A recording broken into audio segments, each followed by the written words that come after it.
Our next presenter is author and professor Victor Montejo. He is a Jacaltec Maya, and he will speak about the reconciliation process in his country of Guatemala. His title is called From Bartolome de las Casas to President Clinton, Apologies, Reconciliation, and Reparation in Guatemala. He is now at the University of California, Davis, formerly Minister of Peace in the Guatemalan Republic, and also served as a member of the Guatemalan National Congress. Professor Montejo.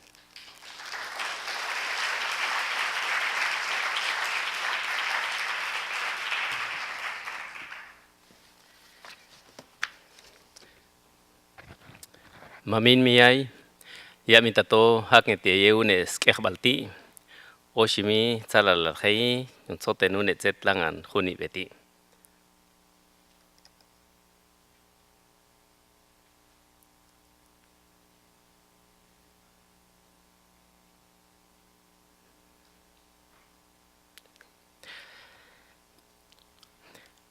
I would like to thank those who invited me. I know I have wonderful friends also here, people who are concerned about Guatemala.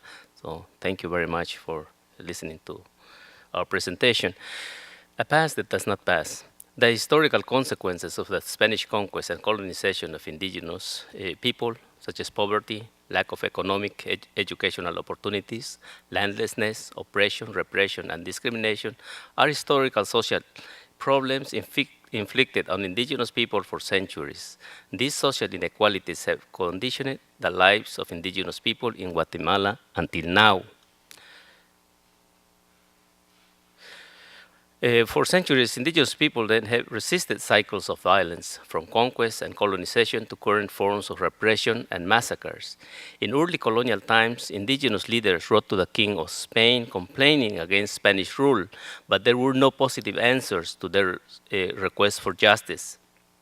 The works of Bartolomé de las Casas in defense of the Indians of the Americas are eloquent testimonies condemning human rights violation, enslavement of indigenous people through the encomienda system. We can think about the brief account of the destruction of the Indians, or Apologetica Historia Sumaria, which is a compilation of the indigenous cultures by Bartolomé de las Casas, to be shown to the king and apologize for indigenous people that if they are considered irrational, this is the product of their mind. They are real human beings.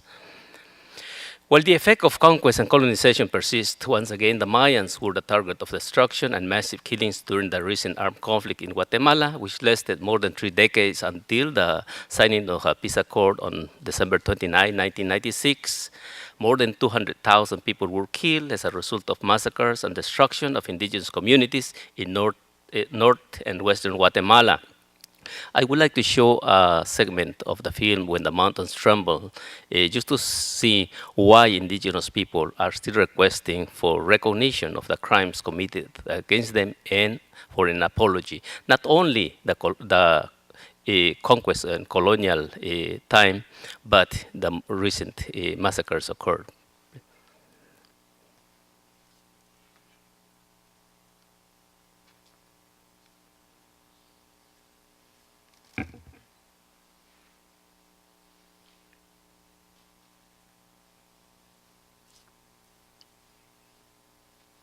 And of course, armies need weapons.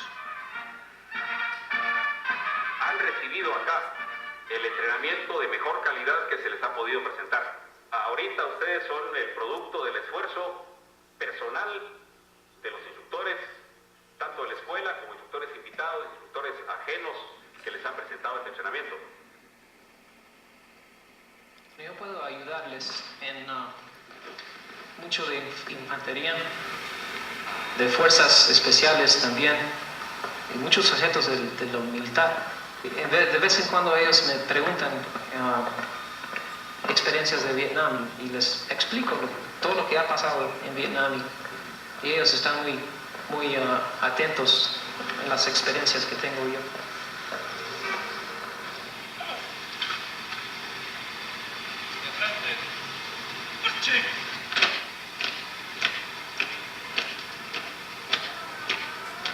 I'm in the in the case of Guatemala, it seems to me that it's important that the government have sufficient police and military force to maintain the political structures of the country.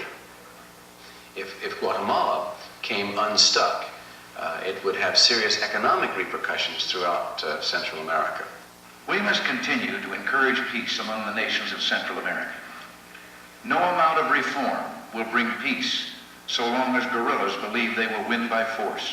All our neighbors ask of us is assistance in training and arms to protect themselves while they build a better, freer life. Si el gobierno de los Estados Unidos manda ayuda a Guatemala, ya sea equipos militares, asesores o ayuda económica, tiene que tener presente que está contribuyendo directamente en aumentar el derramamiento de sangre.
In both historical and genocidal events, the indigenous people have been blamed for their own destruction. During the Spanish conquest and after the work of Bartolomé de las Casas, the king changed his strategy. Documents has to be read to indigenous people before attacking them, called the requerimiento. It says, if you oppose the will of the crown, we will enter into your communities and make war on you, by all means, and cause you all sorts of pains and sufferings. And we establish here that death and destruction that this war will bring upon you will be because of your own fault and not of the crown and the soldiers that will subjugate you. It's my translation of the text. During the insurgency and counterinsurgency war, we just saw the indigenous people too were blamed for their own destruction as they were accused of being guerrillas and communists. From a testimony, I have the following. A soldier telling a military officer telling his soldiers before attacking a community, all of these animals, we have to kill them all. They are guerrillas, communists, and we have to kill them. If we don't get rid of them now, they will get rid of us later. Also, these Indian communities should not exist. These people are savages. They live in the mountains. So during the Spanish invasion of the 16th century, indigenous people have been complaining against the injustices and blatant abuses of their human rights, but there has not been a real answer to their complaints and their request for bringing the perpetrators the perpetrators of these crimes to justice. We know the work of Rigoberta Menchú trying to bring the generals to court, but we know instead of that, they have ensured themselves in power, like Rios Montt, who is, again, a congressman, and they are in charge of Congress and his daughter now for the coming year. I would like to just briefly talk about the concept of reconciliation for indigenous people, the different understanding that we have. Indigenous people respect all living beings on earth. If you need to take some animal life or cut forest trees to fulfill your needs, you must ask permission to Wits, the guardian of plants and animals. You must ask permission before going to hunt. If you destroy lives, you must apologize and ask forgiveness for your action. There must be respect, understanding, and reciprocity for reconciliation to develop. Indigenous people of Guatemala and Latin America have endured injustice for centuries, and Spain has not yet, as a nation, apologized to the thousands of indigenous communities crashed and subjugated, some extinct by the Spanish conquest and colonization. A colonial empire will not apologize without request or pressure by indigenous people in order to bring about an official apology that must be accompanied with reparation for the achievement of peace and reconciliation. In the case of Latin America, then it is until now that some pan-Indian organizations are restating their demands for apologies and reparation for the centuries of suffering caused to indigenous people of the Americas. An example of this indigenous pan-Indian organization is the work against the continental, the celebration of the quincentenary of Columbus' so-called discovery of this continent.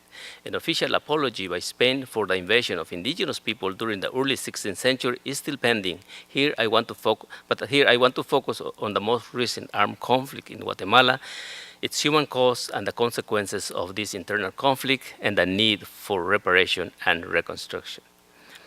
The signing of the peace accords in Guatemala on December 29, 1996, put an end to an internal armed conflict, but did not solve the social and historical problems of injustices against indigenous people. A precondition for the signing of the peace accord was amnesty to the generals and guerrilla commanders. In this way, they protected themselves with impunity so they cannot be prosecuted for the crimes committed during the armed conflict. This peace process in Guatemala was then incomplete, a peace without justice. The Commission for Historical Clarification, CHC, provided a report of the crimes committed by the Guatemalan army and the guerrillas. There were 200,000 people killed and disappeared during the internal armed conflict. The army committed 93% of the killings with 626 massacres, while the guerrillas committed 3% of the killings with 32 massacres. Of the total victims, 83% were indigenous and 17% were Latinos or non-indigenous.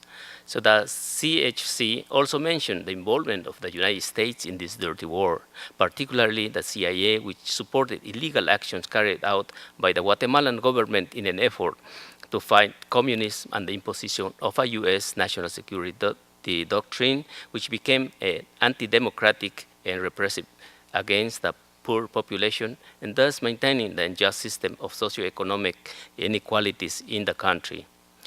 A major event was the visit of President Bill Clinton to Guatemala on May 1999. In a summit meeting with the presidents of Central America, President Clinton talked about the victims of the armed conflict and recognized the involvement of the United States in supporting the counterinsurgency war. causing the death of thousands of people and producing millions of refugees. The reason of his visit, of course, was not to give an official apology. It was a spontaneous reaction and an apology by President Clinton.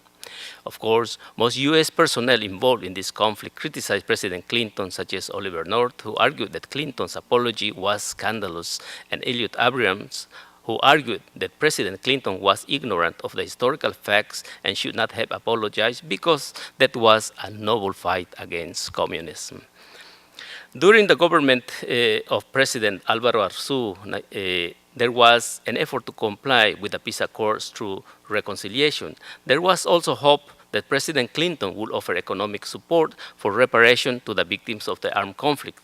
Unfortunately, the presidential apology was only in words, and no economic support was given to Guatemala for reparation and reconciliation after the U.S. apology. So following this recommendation of the CHC and the apology by President Clinton for the U.S. CIA involvement, I propose the creation of a Commission for Peace and Reconciliation. It was formed on November 1999, and with a small economic support from the U.S. Embassy in Guatemala, we organized a national dialogue called Maya-Ladino Dialogue. This organized process of reconciliation did not have any economic support from the government or other funding agencies, so it could not continue with this mission. More recently, the government of President Oscar Berger and Vice President Eduardo Stein promoted reparation to the victims of the armed conflict. At the Secretaría de la Paz de la Presidencia de la República, which I headed, a national program for reparation was planned. This is how, on April 2004, President Berger approved the National Program for Reparation to the Victims of the Armed Conflict, Programa Nacional de Resarcimiento, with an initial funding of 300 million quetzales to start with the reparation program nationwide. This national program has continued until now. President Oscar Berger and Vice President Eduardo Stein offered apologies to small groups of victims in different parts of the country, but these were isolated events. No official apology has been offered by the Guatemalan government for the crimes committed in the past against millions of Guatemalans, mostly indigenous people. Also, there has not been a real commitment by the government to solve the structural problems that gave origin to the armed conflict. Victims are just asked to forget the past. So in conclusion, Guatemala society, mainly those who suffered during the decades of violence and injustices, recognize that it is not enough to apologize for the crimes committed against unarmed civilians and poor indigenous peasants.